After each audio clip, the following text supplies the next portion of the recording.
Hello Badri, hello Srikanth. ரொம்ப thanks இந்த சொல்வனம் வினாவனம் நிகழ்ச்சியில கலந்துக்கிட்டதுக்கு. I know you guys are busy busy ஸ்கெடியூல வந்திருக்கீங்க. So right off the bat வந்து இன்னைக்கு வந்து லெட்ஸ் ஸ்டார்ட் வித் டரீஃப்ஸ் பத்தி. டரீஃப்ஸ் ஃபினான்ஷியல் வேர்ல்ட்ல என்னென்ன நடந்துட்டு இருக்கு, அப்புறம் வந்து காமர்ஸ், இந்தியன் காமர்ஸ் எப்படி இம்பாக்ட் ஆகும், அப்புறம் நம்ம இந்தியன்ஸ் என்ன பண்ணணும் அப்படிங்கிறது மாதிரி let's focus on those areas. I know it's wide topic, but will start from that. So right off the bat, so ரெண்டு பேரும் ஆன்சர் பண்ணுங்க. ஃபர்ஸ்ட் வந்து இப்போ வந்து டரீஃப்க்கு என்ன அவசியம்? லைக் நம்ம குளோபலைசேஷன்லாம் பேசிட்டு இருந்தோம், லிபரலைசேஷன் பேசிட்டு இருந்தோம். ட்ரம்ப் இதனால தான் ஜெயிச்சாரு. அவர் வந்து சொன்னது சொல்லாத எதுவுமே செய்யல, அவர் சொன்னதான் செஞ்சிருக்காரு. பட் எதுக்கு இந்த டரீஃப்? இன்னைக்கு எதுக்கு டரீஃப்? நீங்க so one of you can start and then Badri, go ahead. மத்ரிவால். ஸோ இது வந்து ட்ரம்ப் ரொம்ப முன்னாடியிலேருந்தே 1980ஸ்லேருந்தே அவர் இதை பற்றி பேசிகிட்டு இருக்கிறது தான். ஓகே, இப்போ ஒரு எக்கானமிக்கு இது தேவையா அல்லது ஒரு தனிநபருடைய விருப்பமா அப்படின்னா, இது நிச்சயமாக வந்து ஒரு தனிநபருடைய டிரைவ்னால தான் இது நடந்திருக்கு. So Trump on is own is doing தட்னு நல்லா தெரியுது. அவருடைய அட்வைசர்ஸ்னு யாராவது வந்து இதை நீங்கள் செய்யுங்க. இப்போ எப்போவுமே வந்து நமக்கு we have council of ministers, council of advisers எல்லாம் வச்சு தான் ஹெட் ஆஃப் ஸ்டேட் ஃபங்க்ஷன் பண்ணுறது. ஆனால் இந்த இடத்துல ஐ திங்க் இட் இஸ் அந்த கவுன்சில் சொல்லி இவர் செஞ்ச மாதிரி எனக்கு தெரியல. இவர் சொல்லி எனக்கு இது வேணும், இது செய்யறவன் தான் என்னுடைய கவுன்சில் ஆஃப் மினிஸ்டர்ஸில் இருக்க முடியும், கோ அண்ட் இம்ப்ளிமெண்ட் இட் அப்படின்னு சொல்லி தான் அவர் செஞ்சிருக்காரு. ஏன்னா it is a strongly held belief. ஏன் அது வருது அப்படின்னா, ஒரு சின்ன ஒரு ஒரு உளவியல் பார்வையில் சொல்கிறேன். இப்போ for example, Elon Musk will not do this. Correct. ஏன்னா ஆமா. அவர் வந்து ஒரு மேனுஃபேக்சரிங் இண்டஸ்ட்ரியில் இருக்காரு. அவருக்கு வந்து இன்டர்நேஷனல் ட்ரேட் முக்கியம். அவருடைய ப்ராடக்ட்ஸ், அவருடைய ஃபைனல் அவுட்புட் காரே, அதுக்கான பல பொருட்கள் வந்து உங்களுக்கு வெவ்வேறு நாடுகள்லேருந்து வந்துகிட்டு இருக்கும். Versus Trump is more real estate person largely. ஏகப்பட்ட மற்ற விஷயங்கள் அவர் பண்ணியிருந்தாலும் கரெக்ட். உங்களுக்கு வந்து வெளிநாட்டை பற்றின கவலையே கிடையாது. உங்கள் லேண்டு, இதை வந்து துண்டு துண்டா போட்டு நீங்கள் விற்க போறீங்க. So his thinking will be very different. இப்போ ஒரு ஒரு ஆப்பிளோ, ஒரு ஹெச்பியோ, ஒரு அமேசானோ, வேற எந்த ஒரு even no GMO, nobody would think like this. So இதுதான் அவரை வந்து, நான் பெரிய பிஸ்னஸ்மேன், நான் பெரிய டீல் மேக்கர், இந்த tariff is killing this country அப்படிங்கிற ஒரு ஸ்ட்ராங் ஆட்டிடியூடோட வந்து அங்கே உட்காந்துருக்கும் பொழுது ஹீ பிலீவ்ஸ் தட் பதிலடி கொடுத்தாதான் அவருடைய டூ லைன் பாயிண்ட் தான், இந்த உலகம் வந்து அமெரிக்காவை ஏமாத்திட்டு இருக்கு, அதுக்கு பதிலா நான் வந்து அவங்க அத்தனை பேரையும் சட்டையை பிடிச்சி குலுக்கி, இவ்வளவு நாள் என்னை ஏமாத்துறீங்களடா, இப்போ வாடா அப்படின்னு செய்ய போறேன் அப்படிங்கிற திங்கிங் தான் இருக்கே தவிர, ஒரு அதாவது ஒரு ஒரு sense of injury, I am hurt, rather than economic positives negatives, இதை செஞ்சா என்ன ஆகும், இதை செய்யாம விட்டா என்ன ஆகும், இது இப்படி பண்ணா எப்படி இருக்கும், அதெல்லாம் இங்க இல்லை. Straight away I'm going to punish everybody. ஏன்னா அதை சப்சிக்வெண்ட்லி ஒரு அதிகாரப்பூர்வமற்ற தகவல்கள்லாம் அவர் வந்து என்ன சொல்றாருங்கிற தகவல்கள்லாம் வந்துட்டு இருக்கு இல்லையா, அதை பார்க்கும்போதே இட்ஸ் அட் மேட்சோனஸ் தான். நான் என்னால் ஒருத்தனால தான் பண்ண முடியும், இப்போ பாரு அத்தனை பேரும் பயந்துட்டு நிற்கிறாங்க என் வீட்டு வாசல்ல, அந்த மாதிரியான திங்கிங்ல தான் இது நடந்திருக்கே தவிர I don't think it is sound economics. அதை நம்ம டீட்டெயில்டா பின்னாடி பார்க்கலாம்.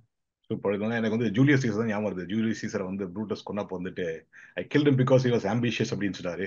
Not got that one, but ஒரு இண்டிவிஜுவலோட ஆம்பிஷியஸ்னால எப்படி இது வருது அப்படிங்கிறது வந்து ரொம்ப நல்லா எக்ஸ்பிளைன் பண்ணீங்க. So Srikanth, your points of view. நான் இப்போ வந்து மார்க் ஆண்டனியோட சாலிலக்கியோட ஆரம்பிக்கலாம்னு இருக்கேன் இப்போ. And they said Caesar was an ambitious man. இல்ல, I agree with everything that Badri said. ஆனா அவருடைய இது வந்து ஒரு உளவியல் ரீதியான தனி மனித ரீதியான பார்வை. அதுக்கு வெளியில நீங்க வந்து பாத்தீங்கன்னு வச்சுக்கோங்களேன், அவர் சொன்னது முழுக்க முழுக்க உண்மை. இப்ப என்னன்னு பாத்தீங்கன்னா, இப்போ Scott Besant, Howard லெட்னிக், Peter Navarro, இந்த 3 பேர் தான் கிச்சன் கேபினட் இந்த டாரிஃபை பொறுத்த வரைக்கும். Treasury secretary, commerce secretary and the adviser, economic adviser. இவங்க 3 பேருக்கு வெளியில இன்னைக்கு நியூயார்க் டைம்ஸ்ல ஆரன் காஸ்ட்னு ஒருத்தர் வந்து எழுதியிருக்கார், ஜான் ஸ்டூவர்ட்டோட கூட ஒரு இன்டர்வியூ கொடுத்தார்.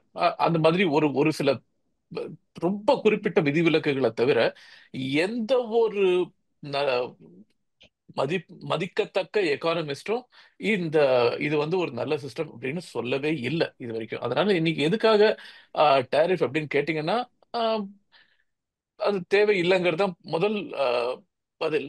ஆனா ரெண்டாவது ஒரு பதில் இருக்கு. என்னன்னு கேட்டீங்கன்னா, the disillusion with disillusionment with globalization. Globalization நமக்கு ஒர்க் பண்ணல, நமக்கு சாதகமா ஒர்க் பண்ணல. குளோபலைசேஷன் நம்மளை ஏமாத்திருக்கு. அதாவது மற்ற நாடுகள்லாம் ஏமாத்திருக்குன்னு சொல்றது வந்து ட்ரம்புடைய பார்வை. ஆனா குளோபலைசேஷன் மூலமா நமக்கு வந்து பாதிப்பு உண்டாயிருக்கு அப்படிங்கிறது வந்து மாகா ரிப்பப்ளிகன்ஸ் உடைய பார்வையா பல வருடங்களா இருந்திருக்கு.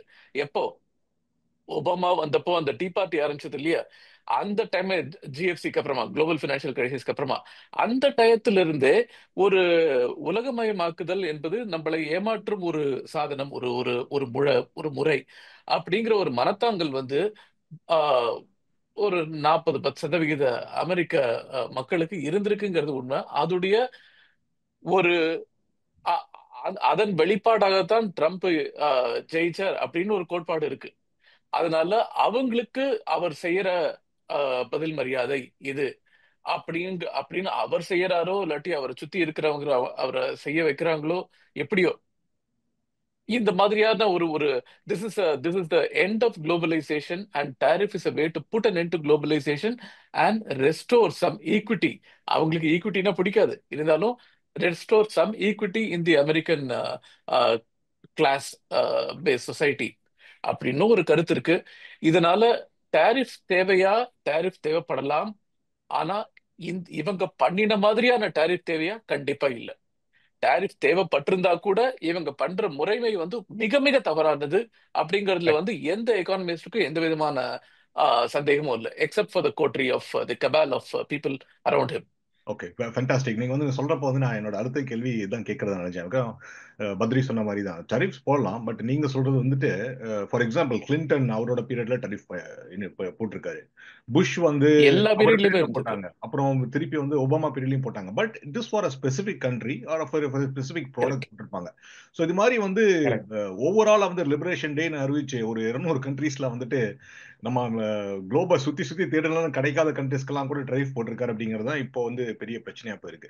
ஸோ ஸோ டரிஃப் அப்படிங்கிறது நம்ம சொல்லிட்டோம். இது எப்படி வந்து ஒரு இண்டிவிஜுவலோட இது அப்படின்னா, அப்ப நான் இன்னொரு விஷயம் என்ன பார்த்தேன்னா, இப்போ மில்டன் ஃப்ரீட்மன் இருக்காரு, கேனிசன் எக்கனாமிக்ஸ்ல நிறைய தியரிஸ் இருக்காங்க. But usually left wing Keynesian theory, right wing வந்து மில்டன் ஃப்ரீட்மன் இருப்பாரு. ஸோ யூஸ்வலா வந்து ரைட் விங்குக்கு வந்து கீனிஷியன் தியரி நிறைய பிடிக்காது. Keynesian is for tariff. So நீங்க முன்ன பாத்தீங்கன்னா இப்போ நிறைய வீடியோ சர்க்குலேட் ஆயிருக்குன்னா, கிளின்டன் பீரியட்ல வந்துட்டு நான்சி பெலோசி வந்து டரிஃப்ஸ் ஏன் முக்கியம், ஏன் இது பண்ணணும்னு சொல்லி ரொம்ப வாதாடி இருக்காங்க. அதாவது லெஃப்ட் விங் வாதாடி இருக்காங்க. ரைட். அதை திருப்பி இப்ப எடுத்து போட்டுட்டு இருக்காங்க. யூஸ்வலி வந்து right wing used to be globalization liberalization இருந்தாங்க. So what brought this change of heart suddenly? I mean நீங்க சொல்ற மாதிரி இதுல இண்டிவிஜுவல் அப்படின்னு சொன்னா கூட இது ஒரு சேஞ்ச் ஆஃப் ஹார்ட் மாதிரி தெரியுது இந்த இந்த இந்த ரைட் இல்ல லெஃப்ட் பாலிசிஸ். அந்த ரைட் லெஃப்ட்ங்கிறதுல யூசேஜ்ல நிறைய சிக்கல்கள் இருக்கு. பட் நம்ம லார்ஜ்லி நம்ம என்ன பார்க்கலாம்னா, Republicans will be against tariff and Democrats will be largely. அங்கேயும் உங்களுக்கு வந்து இட்ஸ் அ ப்ராட் ஸ்பெக்ட்ரம் தானே. இந்த கோடி தி எக்ஸ்ட்ரீம் ஆஃப் ரிப்பப்ளிகன்ஸுக்கும் இந்த எக்ஸ்ட்ரீம் ஆஃப் டெமோக்ராட்ஸுக்குமே வந்து ஒரு ஒரு கிராஸ் ஓவர்லாம் வந்துடும். But generally Democrats will look at tariff அப்படின்னு சொல்லலாம். அதுலேயுமே you will always find some alternates எல்லாம் இருக்கிறத பார்க்கலாம். அப்போ the extreme fiscal hawks of Republicans நீங்கள் எடுத்துட்டீங்கன்னா, அவங்க வந்து கன்சூமர் இஸ் அ கிங். கன்சூமருக்கு எது லோவஸ்ட் ப்ரைஸில் பொருள் கொண்டு போய் சேர்க்க முடியுமோ அதை நம்ம பண்ணணும். அது எங்கேருந்து வந்தால் உனக்கு என்ன? we should make the most efficient production எங்க பண்ண முடியுமோ இந்த மோஸ்ட் எஃபிஷியன்ட் மேனர் பாசிபிள் பண்ணணும். வேற எந்த தடைகளையும் ஏற்படுத்தக்கூடாது. The other side of the thing is, அந்த மாதிரிலாம் பண்ணோம்னா நம்முடைய நாடு அப்பதான் வந்து நேஷனல் பவுண்டரிஸ் வர ஆரம்பிக்குது. இந்த ஃபர்ஸ்ட் கேஸ்ல there is no national boundary. if Vietnam is the best place, India is the best place, China is the best place பண்ணுடாங்க. இங்க எனக்கு என்ன quality product at the lowest price possible, அதுதான் goal. இன்னொரு பக்கம் வந்து இல்ல இது வந்து இப்படியே போனோம்னா நமக்கு வந்து நாளைக்கு இங்க எல்லாமே நமக்கு அந்த டெக்னாலஜியே போயிடும். We won't have that basic supply chain போயிடும். கிரிட்டிக்கல் டெக்னாலஜிஸ் இல்லாமல் போயிடும். திங்கிங் இல்லாமல் போயிடும். அந்த அந்த கண்டினியூட்டி இல்லாமல் போயிடும். அப்போ நாளைக்கு இது வந்து டிபிக்கலி இந்தியன் லெஃப்ட் திங்கிங்கும் இந்த மாதிரி தான் இருக்கும். அப்போ நாளைக்கு திடீர்னு அவங்க என்ன பண்ணுவாங்க, இந்த குளோபல் கான்ஸ்பிரசி கொண்டு வந்து அவன் திடீர்னு விலை ஏற்றினானா நீ என்ன பண்ணுவ? You will be a slave to them. அதனாலயாவது நம்ம வந்து உள்ளூர் அமைப்புகளை, உள்ளூர் நிறுவனங்களை காப்பாத்துறதுக்காக டாரிஃப் வேணும். வெளிநாட்டிலிருந்து நம்ம நாட்டு தொழில் நிறுவனங்களை நசுக்கிடாம இருக்கிறதுக்கு டாரிஃப் வேணும் அப்படிங்கிற ஒரு தியரி வந்து நம்ம தொடர்ந்து இருக்கிறத பார்க்குறோம். பட் ஒரு கட்டத்தில் அமெரிக்கா மாதிரியான இடத்துல என்ன ஆச்சுன்னா, நீங்க ஒன்றும் வெளியால் வந்து நசுக்கிற மாதிரியான பொசிஷன்லாம் இல்லை. இந்தியாவுக்கு அந்த ஒரு பார்வை இருந்தது. நேசன் கண்ட்ரி 1947 தான் நமக்கு இண்டிபெண்டன்ஸ் கிடைச்சது. அதுக்கு முன்னாடி பிரிட்டிஷர்ஸ் காலத்தில் நம்ம அதை பார்த்தோம். அவங்க மில் துணிகள் வர ஆரம்பிச்சது. இங்க கையால நம்ம பண்ணிட்டு இருக்கோம். அவன் வந்து பயங்கர ஃப்ரீ மார்க்கெட் எக்கானமி, டாரிஃபும் கிடையாது, எங்களோட இதை டம்ப் பண்ணுவோம் அப்படின்லாம் பண்ணி இந்தியன் டெக்ஸ்டைல் இண்டஸ்ட்ரீஸை வந்து பிரிட்டிஷ் ப்ரீ இண்டிபெண்டன்ஸ் அழிச்சதை நம்ம பார்த்துட்டு we were looking at என்னுடைய நாட்டை காப்பாத்துறதுக்கு, என்னுடைய நாட்டு தொழில்களை காப்பாத்துறதுக்காக நான் டாரிஃப் வைக்கிறேன். அதே மாதிரி யூஸ்வலி அக்ரிகல்ச்சர் காப்பாற்றணும், ஏன்னா அது ஹோலிகோ, அதை காப்பாற்றுறதுக்காக நான் டாரிஃப் வைக்கிறேன் அப்படிங்கிறது வந்து நம்ம ரெகுலராகவே நம்ம அதை பற்றி பார்த்துருக்கோம். But US is not like that. அவங்கள வந்து யாரும் வந்து நசுக்கலாம் இல்லை. அங்கே cost is always an issue. அது நம்ம தனியாக டிஸ்கஸ் பண்ணலாம். அப்போதான் அந்த ஒரு large transfer of entire factories move to Asia, right? ஒரு கட்டத்தில் அந்த சமயத்தில் உங்களுக்கு வந்து produce cheaper quality goods elsewhere and bring them here அப்படிங்கிற ஒரு ஒரு பெரிய செயல்பாடு நடக்க ஆரம்பிச்சப்ப அதுதான் that cost lot of Srikanth சொன்ன அந்த ஒரு ஒரு கோபம் இந்த ரஸ்ட் பெல்ட்டில் பர்டிகுலர்லி இண்டஸ்ட்ரீஸ் எல்லாம் வெளில போக ஆரம்பிச்சது, வெல் பேயிங் இண்டஸ்ட்ரி ஜாப்ஸ். இப்போ உங்களுடைய வைஸ் பிரசிடென்ட் வேன்ஸ் வந்து அதை நேரடியாக அனுபவிச்ச அந்த பகுதியிலேருந்து வந்து அதை பத்தி புஸ்தகங்கள்லாம் இல்லையா? அதை வந்து இந்த மாதிரி டாரிஃப் போட்டு சால்வ் பண்ணிட முடியுமான்னா அதுவும் முடியாதுங்கிறது தான் என்னுடைய கருத்து. அஃப்கோர்ஸ் எக்கானமிஸ்ட் பெரும்பாலானவர்களும் அதுதான் சொல்றாங்க. பட் டாரிஃப் இதனால தான் அப்படிங்கிறப்ப உங்களுக்கு அந்த ரிப்பப்ளிகன் வர்சஸ் டெமோக்ராட்ஸ் இந்த இடத்துல கம்ப்ளீட்டா ஸ்விட்ச் ஆகுது. ஒரு ரிப்பப்ளிகன் பிரசிடென்ட் இதை செயல்படுத்துறாரு, எல்லா ரிப்பப்ளிகன் செனட்டர்ஸும் ஹவுஸ் ஆஃப் ரெப்ரசன்டேட்டிவ்ஸ் வாயை மூடிட்டு இருக்காங்க. இதுக்கு வெஹிமெண்டா ஆப்போஸ் பண்ண வேண்டிய, பண்ணக்கூடிய ஆட்கள் இருக்காங்க. பயம், அவங்க பயம் வந்து ஒரேடியா நம்மளை பிரைமரியிலேயே தூக்கிடுவானுங்க. இவன் இந்த இந்த மெஷின் ஒன்று வந்து ட்ரம்ப் கிரியேட் பண்ணியிருக்கிற மெஷின் நம்மளை அழிச்சிரும் அப்படின்னு பயந்துட்டு வாயை திறக்க. அதாவது officially they will not say anything, unofficially ரிப்போர்ட்டர்ஸ்ட கடந்து பொங்குறாங்க. This is a completely crazy thing. அப்ப டெமோக்ராட்ஸ் வந்து வேற அறிவுரை சொல்ல வேண்டிய இடத்துல இப்படி எல்லாம் டாரிஃப்லாம் போடாதீங்க அப்படிங்கிற மாதிரி அவங்க சொல்ற மாதிரி. It's a very strange situation. அதுதான் சொன்னேன் sir, he's getting their own cards and playing it against them. அது மாதிரி தான் ஒரு போக்கர் கேம் மாதிரி ஆயிடுச்சு. நீங்க சொன்ன மாதிரி இந்த ஆம்பிஷியஸ் சொல்ற மாதிரி ஒரு இண்டிவிஜுவலோட விளையாட்டுக்கு வந்து பண்ணிட்டு இருக்கிற மாதிரி தான் சில பேர் கருதுறாங்க. பட் இந்த தியரி இருக்கு. ஸோ நீங்க சொல்ற மாதிரி அந்த என்னோட சுயசார்போட இருக்கணும் அப்படின்னு சொல்றது இந்தியாவில் நீங்க சொல்ற மாதிரி வந்துட்டு 90களுக்கு முன்னால வரைக்கும் நம்ம இந்தியா அப்படிதான் இருந்துச்சு. லிபரலைசேஷன் அண்ட் குளோபலைசேஷன் வந்து இந்த world is flat book Thomas Friedman நினைக்கிறேன், அவர் எழுதின பிறகு வந்துட்டு கொஞ்சம் அதை பத்தி நம்மளுக்கு ஒரு இது வந்துச்சு. இன்னைக்கு வந்து நம்ம டுவர்ட்ஸ் மூவிங் டுவர்ட்ஸ் கேபிட்டலிசம், நம்மளோட யங்ஸ்டர்ஸ்க்கு வந்து கேபிட்டலிசம் போயிட்டு வந்துட்டு இருக்காங்க. பட் வந்து இந்தியா மாதிரி கண்ட்ரீஸ்ல இந்த டரிஃப் எப்படி பாக்குறாங்க? ஸோ என்ன வந்து ஃபர்ஸ்ட் வந்து கவர்மெண்ட் பீயிங் லைக் இந்தியாவில் இருக்க இப்போ ரைட் விங் மெஜாரிட்டி கவர்மெண்ட் எப்படி பாக்குறாங்க, அது மக்களுக்கு எப்படி எந்த வகையில் அஃபெக்ட் பண்ணணும் அப்படின்னு சொல்லிட்டு கொஞ்சம் சொல்லுங்க. நான் இதை எடுத்துக்கிறேன். இது எந்த விதமான அரசியல் சார்பும் இல்லாம வெறும் பொருளாதார நம்பர்ஸை மட்டும் வச்சு நான் சொல்றேன்னா, ஆம், இந்தியா, சைனா, யூரோப்பியன் யூனியன், இந்த மூன்று பொருளாதார பிரதேசங்கள் அப்படிங்கிற மாதிரி நீங்க பாத்தீங்கன்னா, இந்த மூணுமே there is a very strong domestic consumption. இப்போ சின்ன சின்ன நாடுகள், வியட்நாம் எடுத்துக்கங்க, பிலிப்பீன்ஸ் எடுத்துக்கங்க, கம்போடியா எடுத்துக்கங்க, ஸ்ரீலங்கா எடுத்துக்கங்க, மலேசியா, இவங்க எல்லாருக்கும் நிறைய டாரிஃப் போயிருக்கு இல்லையா? அங்கெல்லாம் டொமஸ்டிக் கன்சம்ஷன் வந்து அந்த அளவுக்கு ரோபஸ்ட் கிடையாது. உள்நாட்டு ஆஹ், ஆஹ், நுகர்வோர்கள் என்ன அப்படிங்கிறது வந்து அந்த அளவுக்கு ரோபஸ்டா கிடையாது. இந்தியால, சைனால, யூரோப்பியன் யூனியன்ல இப்படி எல்லா இடத்துலயும் நிறையவே இருக்கு. இந்தியாவிலேயே ஆஹ், நம்மளுடைய எக்ஸ்போர்ட், டோட்டல் எக்ஸ்போர்ட் அப்படின்னு பாத்தீங்கன்னா கிட்டத்தட்ட 800-900 பில்லியன் தான் இருக்கு. நம்மளுடைய டோட்டல் ஜிடிபி வந்து கிட்டத்தட்ட நம்ம வந்து 5 ட்ரில்லியன் அப்ரோச் பண்ணிட்டு இருக்கோம். ம். அதனால அதுல ஒரு ஒரு 20% தான் நம்மளுடைய இந்த வர்த்தகம் சார்ந்த ஜிடிபி வந்து அவ்வளவுதான் வருது. ஓகே, இதுலயே பாத்தீங்கன்னா அமெரிக்காவுக்கு போற எக்ஸ்போர்ட்ஸ் அப்படின்னு பாத்தீங்கன்னா அது வந்து உங்களுக்கு வந்து ஒரு $400 பில்லியன் வருது. ம். ஓகே, இருக்கிறதுலே பெரிய India, I mean US is the biggest trading partner for India, சந்தேகமே இல்லை. இந்த $400 பில்லியன் 300 பில்லியன், நான் இதெல்லாம் ஒரு தோராயமா சொல்றேன், எல்லாம் ரொம்ப அக்யூரேட்டான நம்பர் இல்ல, ஒரு $300 பில்லியன் வந்து சர்வீசஸ் எக்ஸ்போர்ட். சர்வீசஸ் எக்ஸ்போர்ட்னா உங்களுக்கு தெரியும், ம். முக்காவாசி ஐடி சர்வீசஸ். ID services. இந்த ஐடி சர்வீசஸ்ல இன்னைக்கு டாரிஃபே போடப்படல. அது போடுறதுக்கு வாய்ப்பு இருக்கு, கஷ்டம். குட்ஸ்ல போடுறது ஈஸி, சர்வீசஸ்ல போடுறது கொஞ்சம் கஷ்டம், ஆனா போடுறதுக்கு வாய்ப்பு இருக்கு. ஒரு சிம்பிள் இன்டர்வென்ஷன். இது பொருள் அப்படின்னா சொல்லுங்க. அது வந்து இது ஒரு கரையை தாண்டி ஒரு போர்ட் வழியாவோ ஒரு கஸ்டம்ஸ் பாயிண்ட்டை தாண்டி வர முடியும். கரெக்ட். தாண்டி தான் வரணும், இல்லைன்னா அது கள்ளக்கடத்தல். அதனாலதான் அங்க டாரிஃப் போட முடியும். சர்வீஸ் வந்து காத்துல கண்ணுக்கே தெரியாம போயிட்டு இருக்கு.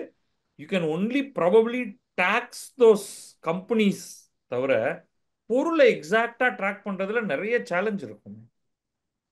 சர்வீஸ் எக்ஸாக்டா ட்ராக் பண்றதுல நிறைய சேலஞ்சஸ் இருக்கும். சர்வீஸ் இந்தியால அதை ட்ரை பண்றாங்க. இப்ப நம்ம வந்து இப்போ ஈக்குவலைசேஷன் லெவி அப்படின்னு போடுவாங்க, உங்களுக்கு பத்திரி உங்களுக்கு தெரியும். கரெக்ட் அந்த கரெக்ட் மாதிரி கரெக்ட் ஈக்குவலைசேஷன் லெவின்னு போட்டு அதை டாரிஃப் பண்றது கரெக்ட். அமெரிக்காலையும் சாத்தியம் இல்லைன்னு எதுவுமே கிடையாது. அந்த ஆளுங்களுக்கு எதை வேணாலும் சாத்தியம். ஆனா இன்னி வரைக்கும் அதை பத்தி பேச்சே வரல, தான் உண்மை. ஓகே, இப்போ மீதி இருக்கிற 100 பில்லியன் ஏற்றுமதி இருக்கு இல்லையா இந்தியால இருந்து, அது அது கூட 100 பில்லியன் இல்ல, அது ஒரு 80 பில்லியன் கிட்ட ஏற்றுமதி இருக்கு. ஓகே, இந்த 80 பில்லியன்லயும் பார்மசூட் இல்ல, ஒரு ஒரு 100 பில்லியன் கிட்ட, அது பார்மசூட்டிக்கல் ஒரு 20 பில்லியன் வந்து இது வரைக்கும் டாரிஃப் போடல. இன்னைக்கு சொல்லியிருக்காரு டாரிஃப் போட போறதா சொல்லியிருக்காரு, எவ்வளவு போட போறாருன்னு தெரியாது. அதுல ரொம்ப அதிகம் போடுறதுக்கான வாய்ப்பு இல்லைன்னு நினைக்கிறேன். ஏன்னா அங்க அதிகமா போட்டா அங்க வந்து ஹெல்த் கேர் ரொம்ப அடிபடும். ஏன்னா நிறைய இந்தியால இருந்து நிறைய India is biggest pharmaceutical outsourced country for USA. அதனால ஜெனரிக் நிறைய மெடிகேஷன் அடிபடுறதுக்கான இந்தியால வாய்ப்பு இருந்து இருக்கு. தான் வருது, நீங்க சொல்றது. ஆமா ஆமா ம். ஆமா ஆமா, ரொம்ப அடிப்படையான மருந்துகள் கூட விலை ஏறதுக்கான வாய்ப்பு இருக்கு. So it not be like some specialised medicine. உங்களுக்கு கிடைக்கிற இந்த டைலனால், மோட்ரின், அலீவ்லாம் கூட விலை ஏறதுக்கு வாய்ப்பு இருக்கு. ஓகே, ஸோ அந்த அந்த அதுவும் கம்மி. ஸோ மீதி இருக்கிற $80 பில்லியன் தான் உங்களுக்கு வந்து பாதிப்பு இருக்கு. இப்ப இந்த $80 பில்லியன் நீங்க வந்து கூறு போட்டு பாத்தீங்கன்னு வச்சுக்கோங்களேன், ரொம்ப அருமையான அனாலிசிஸ்லாம் இருக்குன்னு கிறிசில் ஒரு நல்ல அனாலிசிஸ் பண்ணியிருக்காங்க. நிறைய எல்லா brokerage ஹவுசஸும் நல்ல அனாலிசிஸ் பண்ணியிருக்காங்க. ஒரு சில விஷயங்கள்ல இந்தியாவுக்கு இந்த டாரிஃப் ரெஜிமெண்ட் சாதகமா இருக்கு, ஒரு சில விஷயங்கள்ல பாதகமா இருக்கு. நான் ஒரே ரெண்டே ரெண்டு, இப்படி ஒண்ணு அப்படி ஒண்ணு உதாரணம் கொடுத்துடுறேன். India is the biggest exporter of shrimp to US. யூஎஸ்க்கு பல இடங்கள்ல இருந்து ஷ்ரிம்ப் வருது. India is the biggest exporter. Okay, அந்த ஷ்ரிம்புக்கான டாரிஃப் நீங்க பாத்தீங்கன்னா இந்தியாவுக்கு எல்லாத்துக்குமே 26% டாரிஃப். ஓகே, இப்போ நீங்க வந்து சவுத் அமெரிக்கன் கண்ட்ரீஸ்ல இருந்து உங்களுக்கு ஷ்ரிம்ப் இம்போர்ட் பண்றதுக்கு யூஎஸ்க்கு வாய்ப்பு இருக்கு. பல சவுத் அமெரிக்கன் கண்ட்ரீஸ்க்கு 10% டாரிஃப். சோ இந்த இறால் பண்ணை நம்ம இந்தியால வச்சு நம்ம வந்து இறால் ஏற்றுமதி செய்யறது வந்து இந்தியால பாதிக்கப்படுறதுக்கு வாய்ப்பு இருக்கு. ஏன்னா இங்க 26%, அங்க 10%. அப்படின்னா எய்தர் இந்தியா இறால் விலையை ரொம்ப குறைக்கணும், இல்ல அவங்க வந்து தென் அமெரிக்கால இருந்து இறால் வாங்கிடுவாங்க. வேற சில நாடுகளும் இருக்கு இறால் ஏற்றுமதி பண்றதுக்கு. இது வந்து பாதகமான ஒரு விஷயம். அதே நீங்க பாஸ்மதி ரைஸ் எடுத்துட்டீங்கன்னு வச்சுக்கோங்களேன், பாஸ்மதி ரைஸ் வந்து இந்தியால இருந்து ரொம்ப குறைவா போகுது. அமெரிக்காக்கு 5% என்னவோ தான் போகுது. எங்க இருந்து வியட்நாம்ல இருந்து, தாய்லாந்துல இருந்து, கம்போடியால இருந்து, இது மூணுத்தையும் சேர்த்தாலே உங்களுக்கு வந்து 40-50% போகுது. அங்க 46% டேரிஃப். இந்தியால 26% டேரிஃப். 44%, 46% இப்படி. ஓகே, உங்களுக்கு இங்க ஒரு 20% ஆர்பிட்ராஜ் பாஸ்மதி ரைஸ் கிடைக்கிறது. இதே மாதிரி பாத்தீங்கன்னா, இதே மாதிரி சாதகமா இருக்கிறது வந்து ஹனி, கேஷ்யூ நட், இந்த மாதிரி சில ஸ்பைசஸ், இதெல்லாம் இந்தியாவுக்கு சாதகமான ஒரு ஆர்பிட்ரேஷன் சூழ்நிலை இருக்கு. நமக்கு டாரிஃப் கம்மி, அங்க இன்னொரு இப்போ அமெரிக்கா அதிகமா இம்போர்ட் பண்ணிட்டு இருக்கிற நாடுகள்ல டாரிஃப் அதிகம். அதனால அது வந்து ஒரு ரீபேலன்ஸ் பண்றதுக்கான வாய்ப்பு இருக்கு. சோ எல்லாத்தையும் கூட்டி கழிச்சு பாத்தீங்கன்னா, it might not be of a very big impact. நாங்க வந்து இன்னைக்கு ஒரு கட்டுரை எழுதிட்டு இருக்கோம் எங்களுடைய பிரைம் மினிஸ்டர் இதுல ஒவ்வொரு செக்டரா போய் அனலைஸ் பண்ணி எழுதிட்டு இருக்கோம். பார்மசூட்டிக்கல் வந்ததுன்னா it will get very affected very in significant manner. The other component, the other sector that will get affected significantly will be the auto components, not automobiles, but auto components. Auto component exportல வந்து இந்தியாவுக்கு கொஞ்சம் அடி வாங்கத்தான் செய்யும். ஏன்னா அதை வந்து ஒரு ஃபியூச்சரிஸ்டிக்கா they may be near shoring it to Mexico or Canada or even building factories in US. அந்த மாதிரியான ஒரு திசையில அது மாறதுக்கான வாய்ப்பு இருக்கு. சோ இப்படி பாத்தீங்கன்னா ஓவரால் இந்தியாவுக்கு ஒரு பெரிய பாதிப்பு இல்லை. இன்னைக்கு கூட ஒருத்தர் ஜோக்கா ஒன்று எழுதியிருந்தார். எல்லாருக்குமே வெடிதான், ஆனா இந்தியாவுக்கு ஒரு சின்ன வெங்காய வெடி, வலிக்கத்தான் போகுது, ஆனா ரொம்ப வலிக்காது அப்படிங்கிற நிலைமை தான் இன்னைக்கு இருக்கிற டாரிஃப் சூழ்நிலையில இந்தியாவுடைய நிலைமை. இது நாளுக்கு நாள் அவருக்கு அவர் மாறிட்டு இருக்கிற விஷயம். அதனால ரொம்ப சொல்ல முடியாது. ஆனா இன்னைக்கு இருக்கிற அளவுக்கு நீங்க மார்க்கெட்டை பார்த்தா கூட S&P 500 விழுந்த அளவுக்கு நிஃப்டி விழல, டவ் விழுந்த அளவுக்கு நிஃப்டி விழல. அதுல ஒரு கால் பங்கு தான் நிஃப்டி விழுந்திருக்கு. ஆனா ஒரு கால் பங்கு தான் நிஃப்டி வந்திருக்கு. Because market is factoring in the proportionality of the impact of tariffs on India relative to other countries. Badri please. Fantastic. அது பத்ரி, நீங்க ஆன்சர் பண்றதுனால நீங்க ஒரு விஷயம் சொன்னீங்க, வியட்நாமுக்கு எப்படி பாதிப்பு இருக்குன்னு சொல்லிட்டு. இப்போ கடந்த ஒரு வாரமா வந்து சிங்கப்பூர் பிரைம் மினிஸ்டர் வந்து ரொம்ப புலம்பிட்டு இருக்காரு. பிகாஸ் இட்ஸ் ஸ்மாலர் கண்ட்ரி, நீங்க சொன்ன மாதிரி அவங்க கன்சியூமர் ரொம்ப கம்மி. ஸோ நீங்க இன்னொரு உங்க பதில நான் என்ன பாக்குறேன்னா, இன்னொன்னு வந்துட்டு இப்போ இந்த மத்தியஸ்தம் பண்ற கண்ட்ரிஸ் எல்லாம் நிறைய ஃபார்ம் ஆகுமா? இப்போ வந்து லோவர் டரிஃப் இருக்கிற கண்ட்ரிஸ் எல்லாம், ஸோ ஃபார் எக்ஸாம்பிள் நீங்க ஷிம்ப் சொல்றீங்க 26%, let's say there is a country which is 10% tariff. நம்ம அவங்களுக்கு ஏற்றுமதி பண்ணி அவங்களுக்கு ஒரு 3-4% வச்சுட்டு can they re export it to US? அந்த மாதிரி ஒரு பாசிபிலிட்டி இருக்கா இந்தியாவுக்கு? கண்ட்ரி ஆஃப் ஆரிஜின் வச்சிருக்கேன் சார் அதுக்கு. கண்ட்ரி ஆஃப் ஆரிஜின்ல தான் டாக்ஸ் இல்லையா?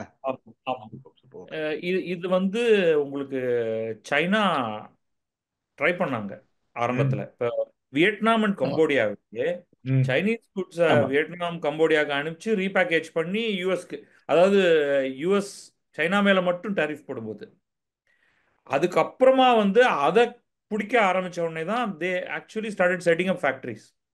இப்போ வியட்நாம் அண்ட் கம்போடியா நீங்க பார்க்கறது, lot of them are actually Chinese factories manufacturing in those places.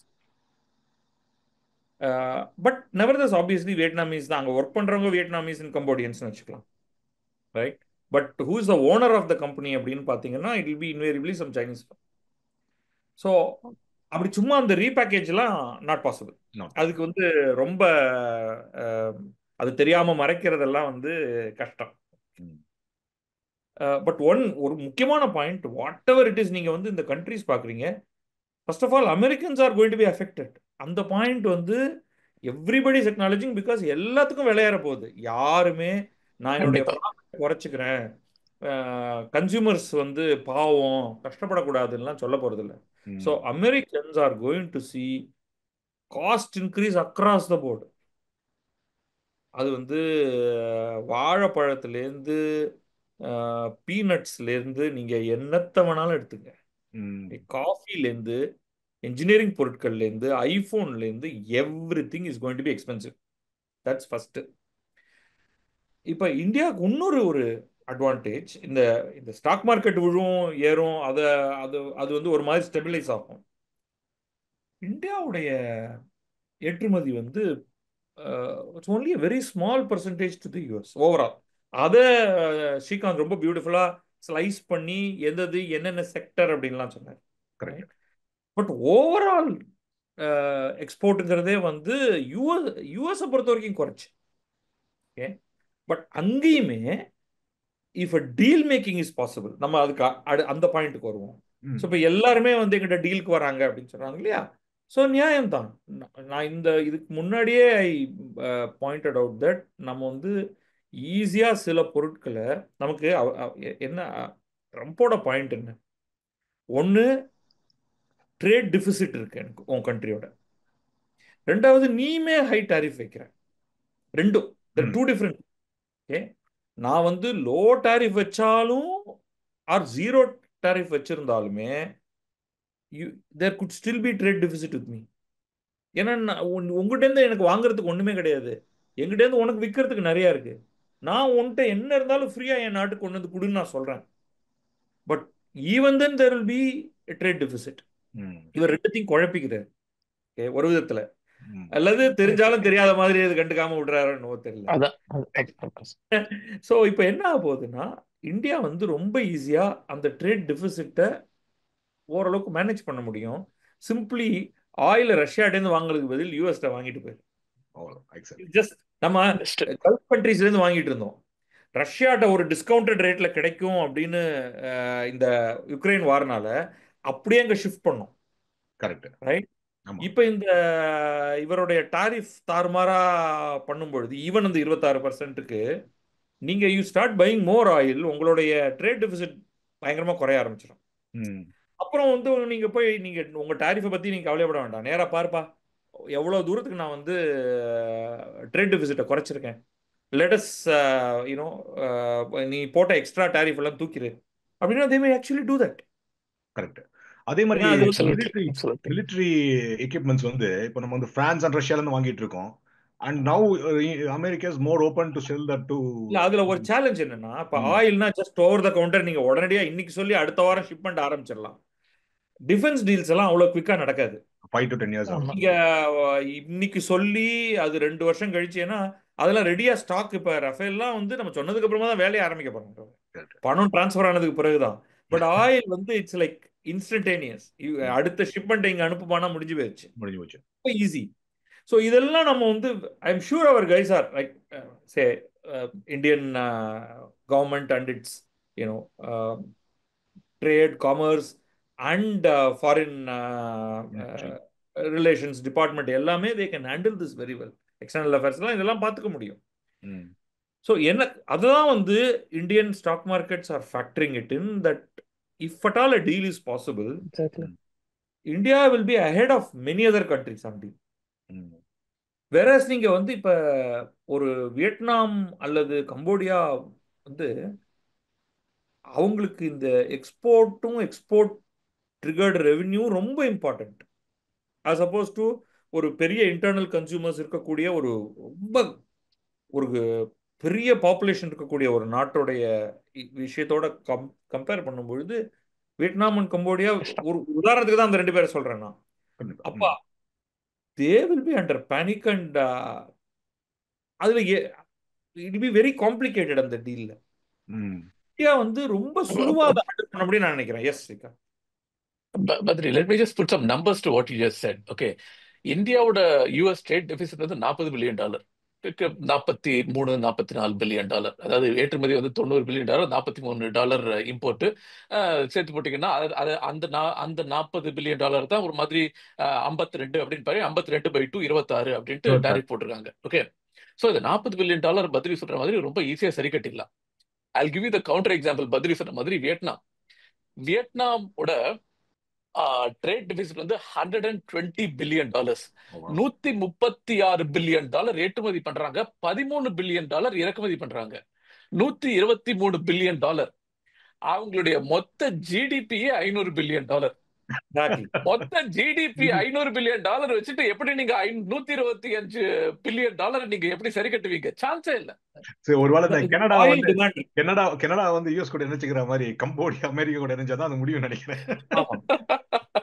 அதே மாதிரி நமக்கு நிஜமாவே நம்மளால வந்து அவ்வளவு ஆயில் நமக்கு தேவை இருக்கு, அதனால நம்மளால வாங்க முடியும். 100% அவ்வளவு வாங்கவே முடியாது. இப்ப கம்போடியா வாங்குச்சோ அல்லது வியட்நாம் வாங்குதுன்னா என்ன பண்ணுவாங்க? தலைமையிலயா கொட்டிக்க முடியும்? அதை ஸோ இட்ஸ் இதே சிச்சுவேஷன் தான் ஸ்ரீலங்காக்கும்.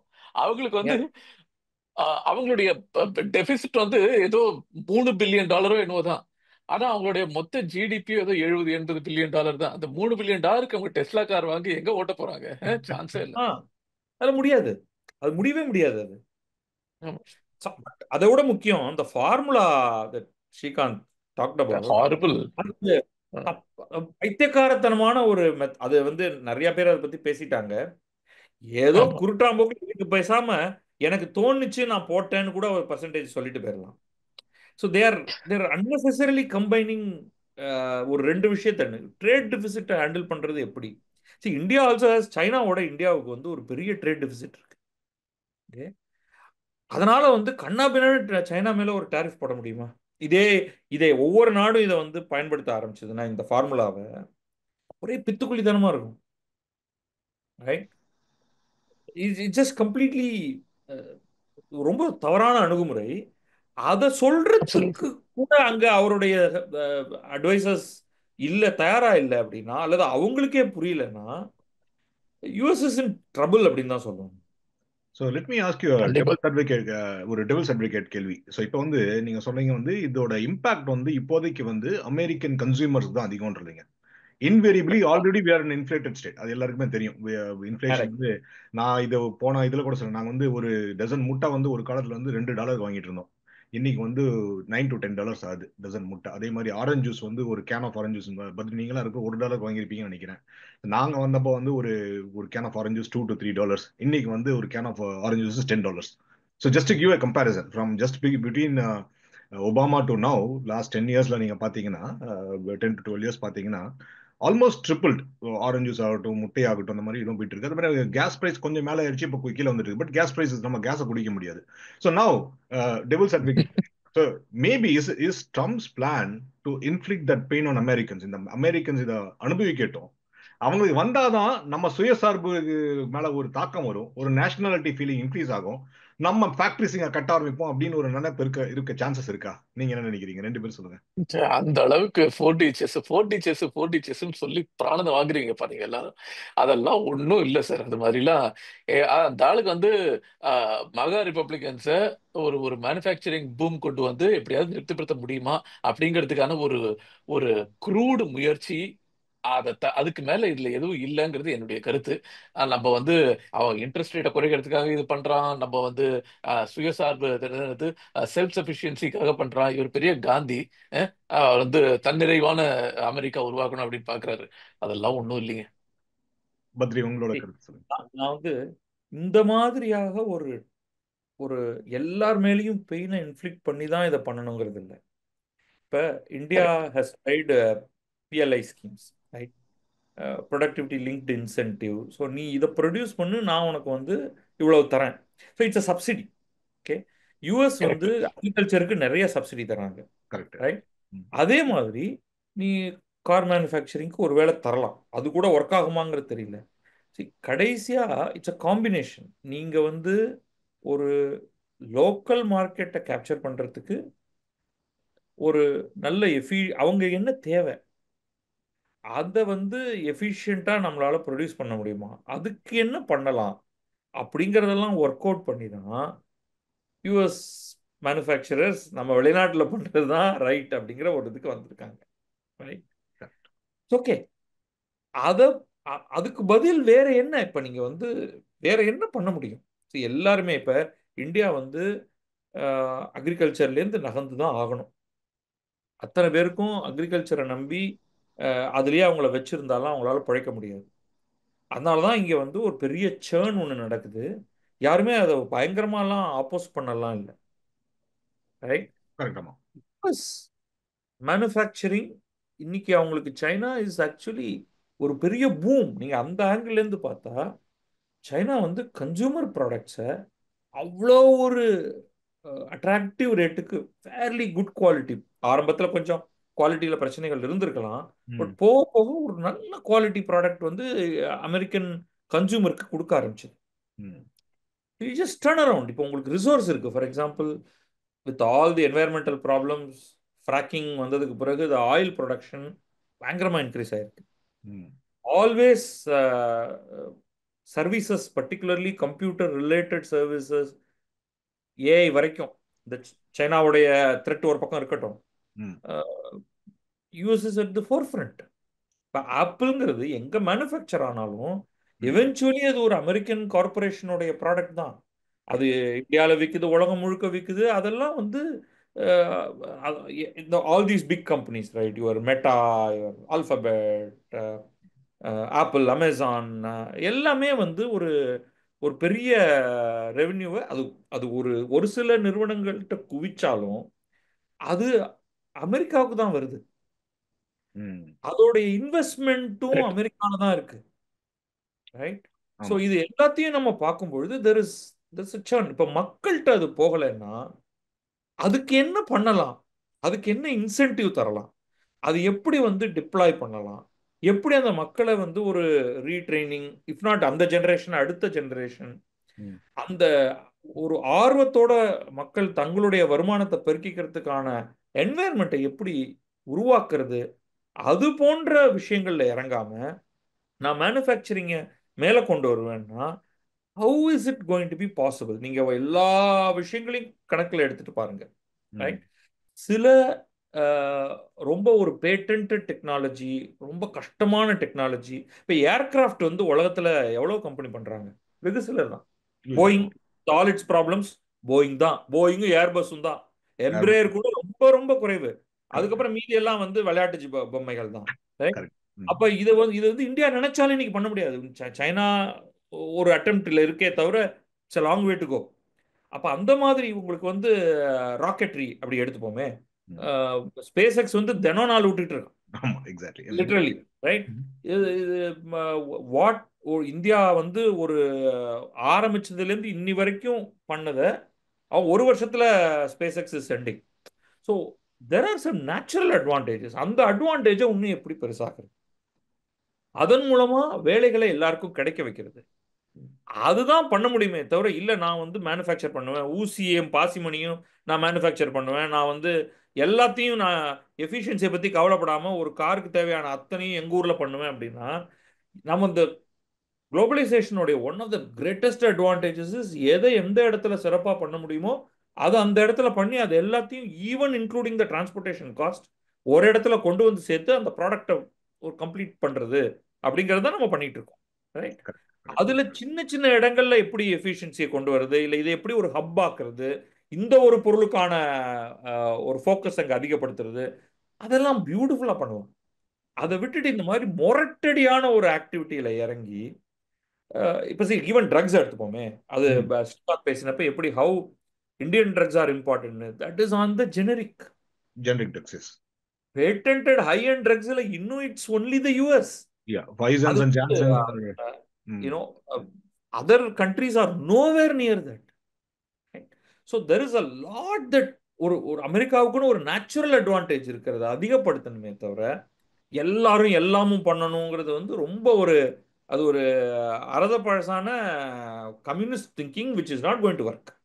So, communist thinking, it's ஒரே all, ஒரு it used to be a Gandhian thinking too. So just. ஒரே சரி, ஒரே நான் அதுக்கு ஒரே ஒரு Yes. Yeah, good, Srikanth. ஒரே ஒரு குறிப்பு. ஆரம்பத்துல பத்ரி உளவியல் ரீதியா கொஞ்சம் பேசினார். இதுல ரொம்ப வேதனையான விஷயம் என்ன அப்படின்னு பாத்தீங்கன்னு வச்சுக்கல, இது வரைக்கும் 30-40 வருஷமா with all its shortcomings, world trade, உலக வர்த்தகம் அப்படிங்கிறது வந்து it has been a win win situation. இந்தியாலையும் பங்களாதேஷ்லயும் சைனாலையும் வியட்நாம்லயும் ஏராளமான லேபர் இருக்கு. அந்த ஏராளமான லேபருக்கு வேலை கொடுக்கறதுக்கு அமெரிக்காலையும் யூரோப்லயும் பிரமாதமான மார்க்கெட் இருக்கு. அதனால உனக்கு நான் சீப்பா குட்ஸ் கொடுக்குறேன், என்னுடைய மக்களை நீ முன்னேற்றி என்னுடைய நாடு முன்னேறதுக்கு ஒரு வழி, நானும் ஜெயிக்கிறேன் நீயும் ஜெயிக்கிறேன் அப்படிங்கிற ஒரு வின் வின் ப்ரொபோசிஷன்ல world trade operate with some not with some inconsistencies operate பண்ணிட்டு இருந்தது. ஆனா ட்ரம்ப்புக்கு unfortunately Trump doesn't see transaction as a win-win proposition. He sees it as a zero-sum proposition.